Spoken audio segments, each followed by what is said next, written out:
Hey guys, Tbull here. Today we're going to be checking out the new patch notes. That's right. Next Monday, I think the 7th of March, we'll be getting the new update, World of Warships Legends. This last update that we're coming off of was pretty robust, so this one's probably usually going to be a little bit on the lighter side coming off of a big one like that, but we'll go ahead and dive right in here and check it out. Gold Runner Campaign Summers. Tier 7 American Destroyer. Now this one is a tier 10 on the PC, I do believe. So we probably got a little bit of a balance change compared to what the PC players might be used to on that. But it looks pretty good. 8 rapid reloading guns and up to 12 torpedoes at once makes the Summers a true threat. At her top speed at 38.6 knots that, and you've got a born winner, according to the copy. Alright, that sounds pretty good. We'll be checking that out, of course. Stay tuned. If you're not subscribed to the channel, you might want to be subscribed so you'll be able to get the early preview of the Summers. St. Patrick's Day 2022. We got some things going on here. That's the March 17th, of course. What do we got? Brady McMordoff, Commander guys. Now, guys is... these are like those two Santa gals. They're... Yeah, it's just kind of like a fun thing you can put on your commanders. Gives you the colored tracers for your shots. Fireworks go off, I believe, when your legendary skill activates, I want to say. I don't even know. But yeah, it's just kind of a fun little thing you can put on there. So we got some Brady McGordoff commander guys. St. Patrick's Ensemble skin for the Tiger 59. What's that? Okay, Tiger 59 will be coming below, it says. Alright, we'll check that out. There's a green skin for that. New St. Patrick's patch and flag. Pot of gold. You can get these guaranteed to drop 1,250 doubloons and some camos, and then chances for other stuff. So these are kind of crates essentially, but guaranteed doubloons. You can check out the drop rates on the wowslegends.com/containers, of course. Belfast. There's no St. Patrick's Day party without Belfast. Grabber in the store for 12,500 doubloons until April 11th. So that's a fan favorite. Belfast. I don't think it's been available since the campaign. I don't believe. Maybe it's a green XP ship. I don't know. But that's a pretty solid cruiser. British cruiser, of course. Sales of St. Patrick's Day content starts March 14th. So that'll be a couple weeks. They're probably about a week into the update. Something especially fast, it says. Prepare to race starting March 21st. More to follow. Okay. That's all we know there. Not much information, but something coming. March 21st. Something to do with a race. Italian battleships arrive in full force course now. If you have previously unlocked these early access battleships, if you're new to the game, you don't know how that works, you get to keep the ship. You get to keep the experience on there. So, like, let's say you're in my boat, you got the tier 5 unlocked all the way ground out. Then when the update drops, I'll be able to get the tier 6 on day 1. If you got the tier 6 already ground out, you can get the tier 7, which is the Veneto. Okay, so that says it's got some exhaust smoke, 381 millimeter guns. That looks pretty interesting. A lot of people are telling me the tier 6 is like showing signs of being a pretty strong secondary build contender. And speculation abounds that the Veneto might also follow suit. So once we get access to that ship, of course, we'll be checking that out in depth. Soviet carriers, what do we got here? Soviet aircraft carriers are here. New skip bombers and unique full squadron attacks. This researchable range is ready for you to try out. What else? Tier 3, Comsolets, it looks like. Tier 5, Serev. Tier 7, Pobeda. Pobeda it is, a Tier 7. What do we got here? More carriers. Now these carriers are a menace to my credit stockpile. I was just beginning to get a healthy credit stockpile, but now that is in jeopardy once again. Aircraft carrier Pobeda has her very own featured JADO. Jet-assisted takeoff. Equipped squadrons, which helps get the planes up and away quicker. Okay. Tier 3 Komsomolets does not have skip bombers. Alright. regular HE bombers on that one. So skip bombers, we'll have to figure out what that is exactly. Out of sight skill's been changed to work with the skip bombers. Again, I don't know what that means. New ships of the update, Tier 4 Hill. She's fast and handles well with rapid reloading rapid reloading guns and a smoke generator that lasts for a long time. Classic American destroyer. That's a Tier 4 American destroyer. Hill. Tier 6 Tiger 59, the previously alluded to ship. Accurate guns, the ability to equip smoke generator and radar simultaneously. Powerful. Oof. And a great maneuverability. Make this British cruiser a dangerous threat. Tier 6 British cruiser. And judging by the picture, I'm guessing heavy cruiser, but I don't...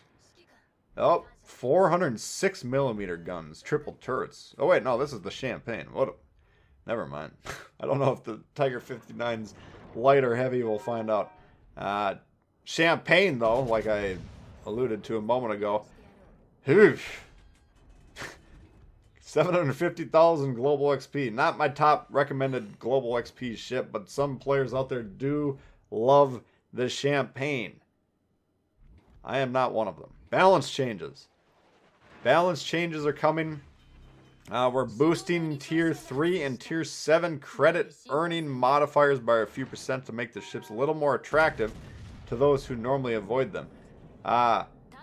Weakening the cost to play Tier 7. Okay. Tier 3 Langley. Damage from both dive bombers and torpedo bombers increased by 5%. Speed increased by 10 knots. Increased by 10 knots. Langley getting a boost. Tier 7 Shikaku. Concealment for dive bombers improved from 10 to 7.5 kilometers. Aircraft restoration time for stock dive bombers increased from 66 to 70 seconds. And the restoration time for upgraded dive bombers.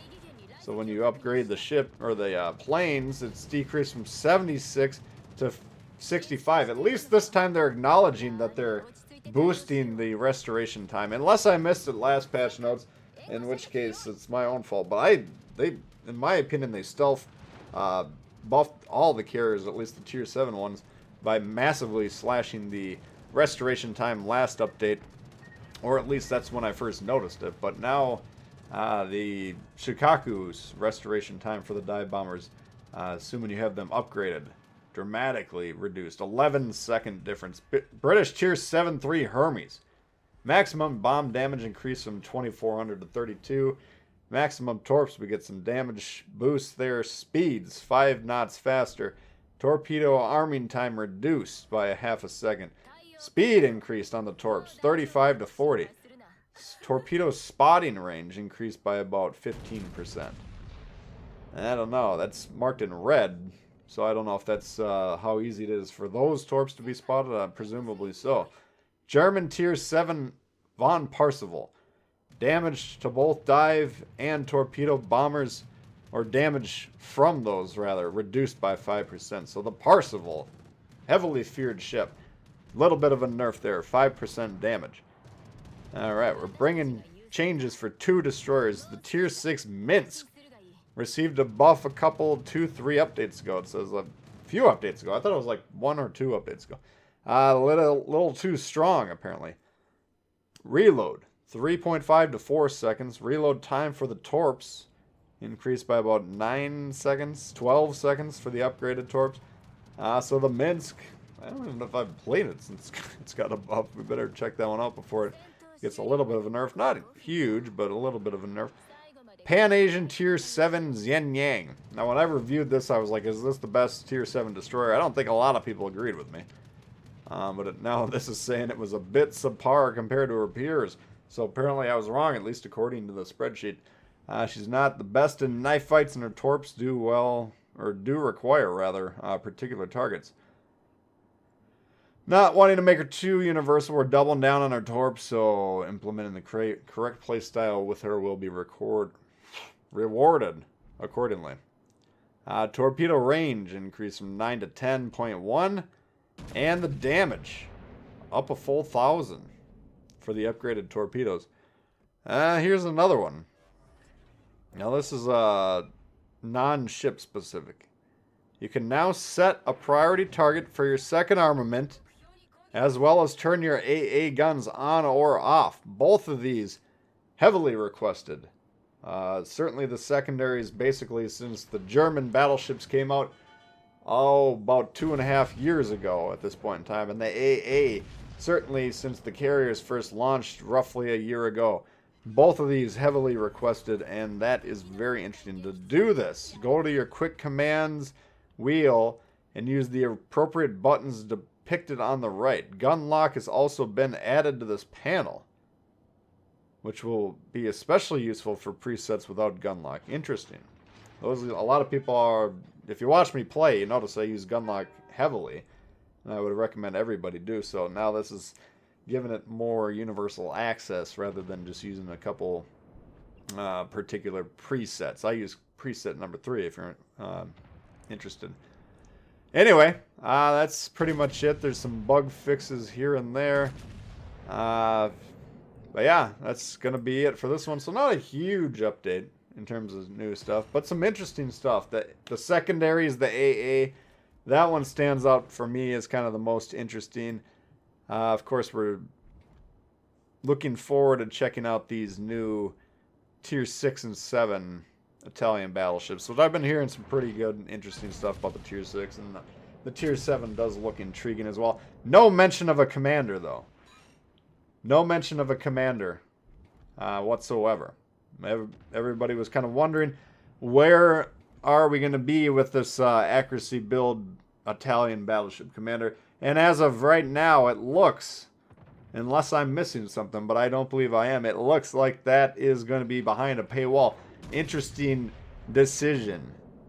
Poor decision in my mind. There should be a historical one. If there is one, and I missed it in here, someone pointed out to me, but I don't see it anywhere.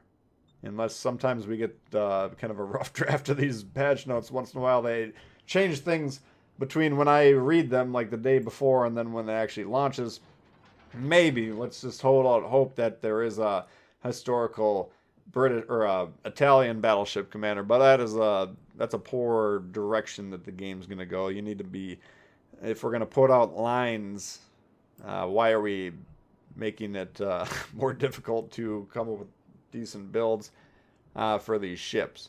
And especially if we're going to have two different styles of ships, where the lower tiers are more traditional battleships and the higher tiers potentially could warrant a secondary build, well, then maybe we're going to need a couple battleship commanders just to accommodate that as well. So I'm hoping that maybe just got left out of these patch notes, or if not, then I think it's time to start putting some pressure on them, because that is a horseshit decision. But keep that in mind if you are, well, I know a lot of people have been saying to me, I'm going to wait and see if anything is announced in the patch notes, and then if not, we'll just bite the bullet and get that Littorio Azure Lane character. So if you're in that boat, maybe double check. But as of right now, from my perspective at least, it looks like that is going to be the route that is needed to go for those for that particular build. So anyway, you guys let me know what you're thinking here. What are you excited about? What are you not so excited about? In the comments, that does help me kind of plan ahead. I always like to use these videos as kind of a planning guide for, okay, what should we be focusing on the upcoming update cycle? What are people interested in? So you guys let me know, and that will help me out quite a bit. So anyway, that's going to do it for this one. If you guys did enjoy it, please hit the thumbs up. New to the channel, consider subscribing. Lots of World of Warships coming all the time. Questions, comments, leave them below. Love to hear from you guys, and we'll see y'all later. Peace.